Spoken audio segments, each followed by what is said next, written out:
Brock Lesnar is coming out of retirement just a few weeks after he retired.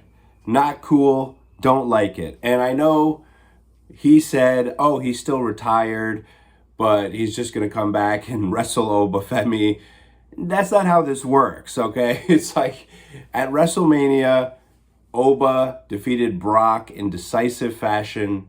Brock takes off his boots, leaves him in the ring, has this emotional moment, had a very memorable retirement, right? And then he comes back. And I'm not sure exactly what happened here. And I can't believe that this was the plan from the beginning. Like, oh yeah, we're gonna have Brock retire at WrestleMania in storyline, but then he's just randomly gonna come back and say, yeah, I'm gonna wrestle again against Oba. It's like, it just shows that the quality control in terms of storytelling and other things, like the quality of the television programming, it's all down the drain. And it's a shame because it was only a couple of years ago where they were on fire. Remember 2022 going into 2023?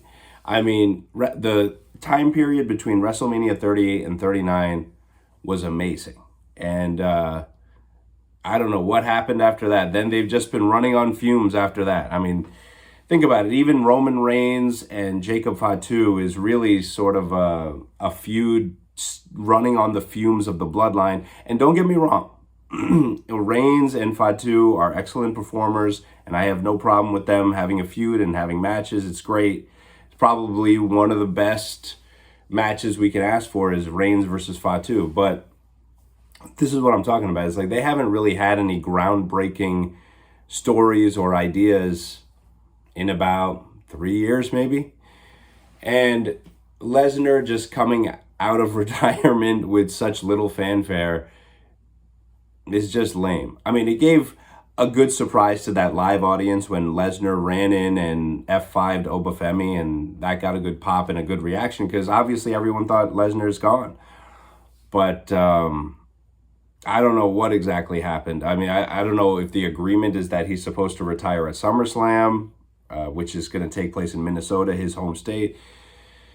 But yeah, I think the whole thing is lame, and it's just a symptom of what's been going on ever since TKO took over WWE. It's just like they don't care about anything. It's like, yeah, let's go to WrestleMania in Las Vegas 2 years in a row. It's like, come on, guys. It's just like the decision making is so strange. Let's put some random person at the commentary table at WrestleMania because money. It's like everything is just about money. Everything is transactional. There's no long-term thought put into anything.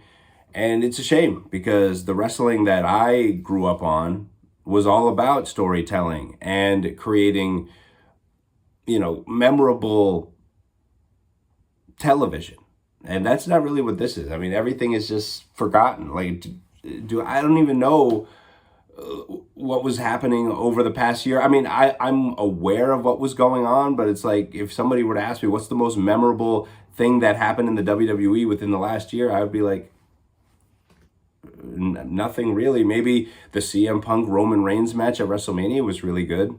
And that's pretty much all I have to say. I mean, even CM Punk, by the way, who probably my favorite wrestler today. It's like I like him because he still wrestles an old school style, even though sometimes he has matches that have too many finishers in it. Maybe he's being told to put too many finishers in it. I don't know.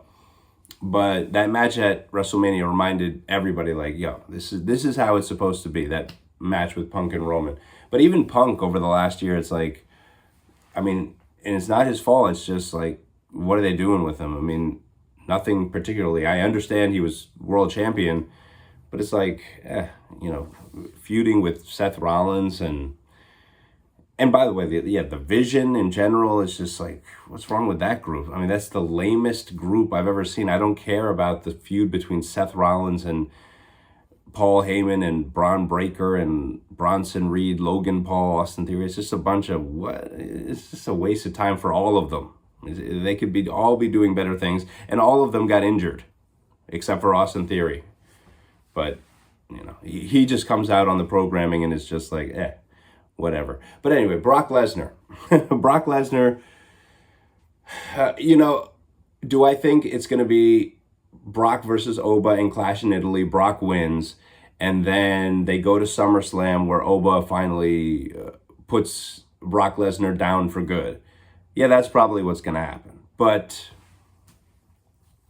why? It's like, nobody actually expects Lesnar to come out of this feud as the winner, as the victor of the feud. And everyone knows like Oba's going to win. And at least at WrestleMania, there was some uncertainty as to, well, how is this match going to play out? Because in the lead up to WrestleMania, Oba got the better of Brock every single time. And people were wondering, well, is this leading to Brock beating Oba and then maybe a feud down the line? But no, Oba destroyed him. Brock takes off his boots, and that's how the end of Brock's career should have been. I mean, them doing this again at SummerSlam, basically the same thing. Oba wins, and then Brock takes off his boots again. Brock should start a new gimmick where after every match he takes off his boots and starts crying. That would be funny. It's like, imagine he does that in Italy. No, he's not going to do it in Italy because he's going to win in Italy. That's the thing. But no, I'm not cool with people unretiring in general. Even when Shawn Michaels did it. Yeah, Shawn Michaels at WrestleMania 25 against The Undertaker had one of the best matches of all time. And he knew pretty much straight away after that match that night, like that was probably as good of a match that he's ever going to have. Even though he's had a history of amazing matches, like that was as close to perfect as he could ever get. Shawn probably should have retired after that in 2009. He probably should have just walked away like, well, he can't really do better than that. But no, he came back the next year. Not came back, but they faced each other again, Shawn and Undertaker at WrestleMania the following year. And I don't think that match was as good. Too many finishers. They see, if you put too many finishers in a match, I start getting turned off. But 25 was the best. 26, their match was okay. But his career was on the line in that match. He loses, Undertaker wins, and that should have been Shawn's last match. A WrestleMania main event. Not even for a title. I mean, that's pretty amazing. That's a heck of an achievement to main event WrestleMania, not even for a title, and your career's on the line. It's like, what more could you ask for, right? Then the guy comes back for a match where he's in a tag team with Triple H, facing off against Undertaker and Kane in Saudi Arabia. He's bald now. He hasn't wrestled in a while. And then they proceed to have a terrible match. And that will always be remembered. And Shawn likes to pretend that, no, my last match was against Undertaker at WrestleMania. No, dude. No, your last match was that terrible tag team match against Undertaker and Kane. That was your last match, and it's an embarrassment. I think it's funny that they released an action figure with a bald Shawn Michaels, like a version of Shawn Michaels from that match. They released an action figure especially for that. And I know he must have been paid a boatload of money, but at what cost? You put a blemish on your career. And yes, people will remember it, Shawn. They're not going to remember that your last match was against The Undertaker at WrestleMania, because it wasn't.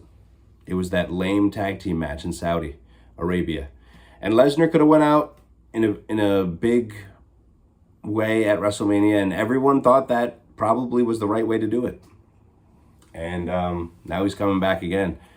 And it's just like, oh. And now everyone's going to remember. Brock retired at WrestleMania, and a couple of weeks later he came back.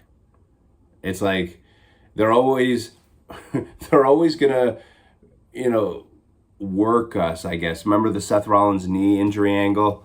I mean, I don't really know or care whether Lesnar retiring at WrestleMania was a work or not. It's just lame to have him do that, or for him to decide to do that, and then just a couple weeks later he comes back.